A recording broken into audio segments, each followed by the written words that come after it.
welcome to PalaceFanTV for our West Brom preview video, and joining me to chew over the facts of that game is a man from Baggies Facts. It's Dan Watts. How are you doing?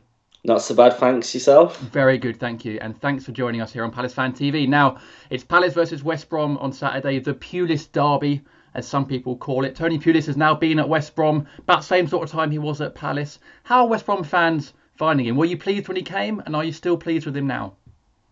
I think whenever Pulis goes to a football club, he's going to split fans anyway. I think the percentage that he split fans at the start was probably, he probably had a better reception last season. People are starting to get a bit upset with the negative tactics, the defensive side of things. But of course, this season, it's so important that us clubs that are not quite, in the top 6 or 7, it's so important that we just keep in the Premier League and make sure we stay up this season with all the money that's coming next season. So I think for me, it's not a problem. I'm happy to very much get behind Pulis. I've been happy with what he's done so far. He saved us last season. We were heading for a trapdoor last season. And to be honest, there are days where people are very happy with the sort of football we play. We beat Aston Villa 1-0 just last week, a couple of weeks back, and that was a great performance. People were commenting how well we did defensively throughout midfield and up front as well, and took our chance. So, it is tough, and you do have to put up with centre backs playing at left back and right back, and wingers that on the bench, and you'd like to see him playing a bit more. We'd like to see a bit more of McManaman and Gnabry, who's on loan from Arsenal. But on the other hand, usually we're very much, superb at the back, and we've kept a lot of clean sheets under Tony Pulis. There are his detractors out there, and there are people who are unhappy. But personally, he's taking the club forward. So I'm not going to complain about having to sit through some dull matches. Apart, of course, from Monday night, which was a very sort of un-Pulis defensive display in throwing away against Everton. Are you expecting a reaction from the players from that? It does usually happen that we'll do something like that. We'll have a bad game and a blip, because it was a blip. I'm not gonna. It's not the be all and end all. Losing to Everton, it was a horrible half an hour, and we threw it away. But I'm expecting us to go and concede to get a clean sheet, hopefully, against Palace the weekend. He did pretty much the same thing in our game at Selhurst last season, and we got a clean sheet. So I'm hoping he'll use that as a bit of a springboard and take everything he can from that game, and hopefully his knowledge of Palace, and we can go to South London and hopefully grab all 3 points with a bit of luck. Now, who's going to be the main men? You've got this new guy Rondon up front. How's he been doing, and is he going to be someone that Palace should look out for?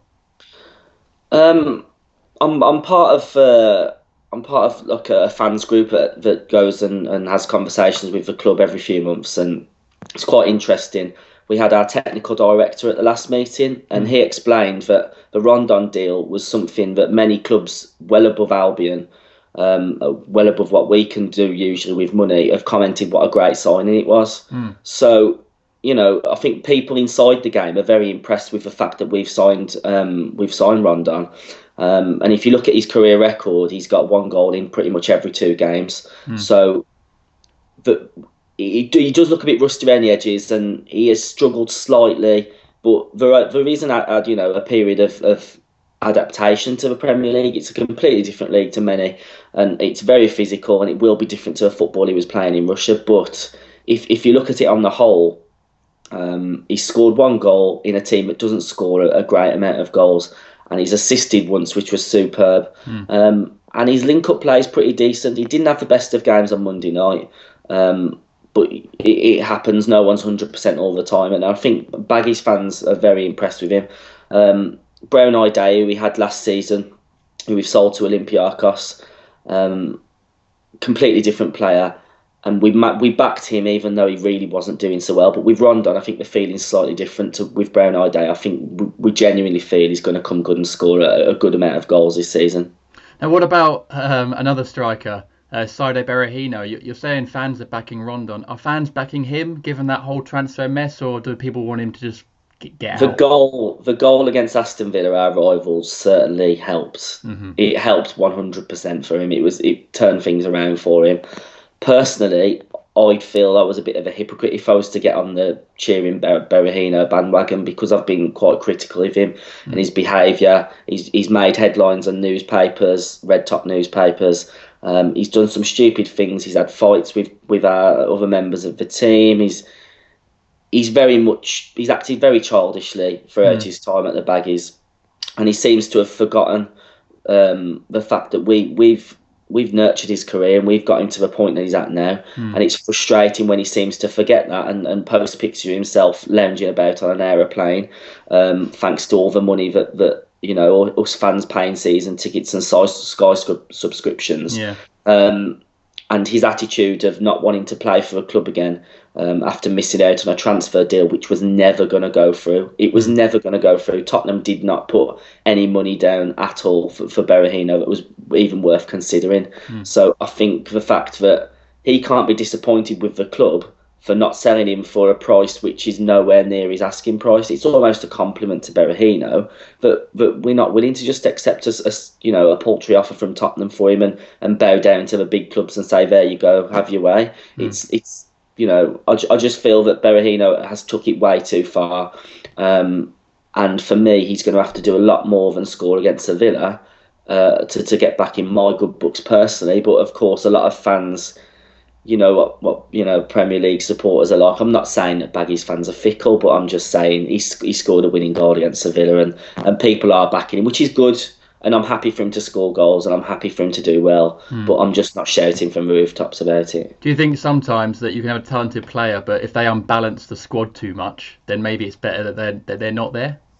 Yeah, I wouldn't say he's unbalanced the squad, but there's bound to be players in that dressing room who are unhappy with how he's behaved and how he's shown a complete lack of respect rather for the club. And however many goals he scores, West Bromwich Albion is always bigger than Saido Berahino, and everyone must remember that. And he will be sold, and hopefully it'll be for a good amount of money, and hopefully when he does go, it will be on good terms. Because I don't want no more debate around the situation. I don't want no more Sky coverage over it. I just want it to all settle down. And if he scores a few goals and goes at the end of the season or in January, and it's all amicable, then that's a good solution to it, I think. Cool. Okay, so your away record then going into this game at Selhurst, 7 of your 8 points have come on the road, so pretty good form. Are Baggies fans quietly confident of winning at Palace again, like last season? I'd say we're more confident of a clean sheet than victory. But if we can snatch a goal and get a clean sheet, then it's 3 points. I mean, it's going to be probably our toughest away test just yet in the season. Travelling to Selhurst, you've been fantastic. Pardew's done a superb job with your side, and you can't underestimate the signing of Kabai's, midfield general of top, highest order, could play for any team he wanted in the Premier League, and with the likes of Balassi doing so well, it's going to be a tough game, and I'm sure that we're going to be hopeful, and we're going to hope we can get a result. And I've got no doubts that we're going to set up very defensively. We're not going to see any flair players out there. It's going to be very rigid, hoping to hit you on the break. You'll definitely see Rondon start, and hopefully he can have a good game holding the ball up and bring others into play, and we can do something with it while we've got it in the final third. Do you think the way Pulis sets up West Brom and the way he used to set up Palace is actually kind of suited for more away games and games on the break? Cause absolutely, you don't mind that style away from home.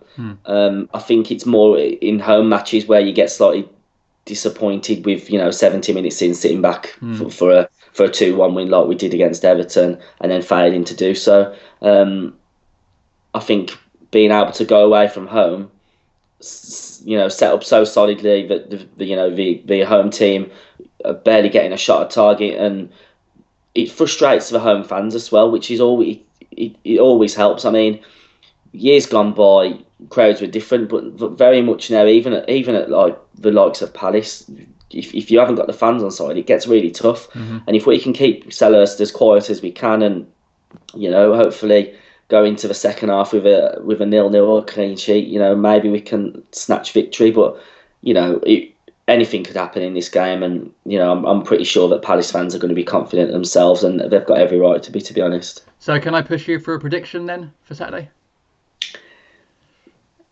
Head says head says maybe a 2-1 or 2-0 win for Palace maybe. Okay. But my heart's saying that we can snatch it and maybe get a 1-0.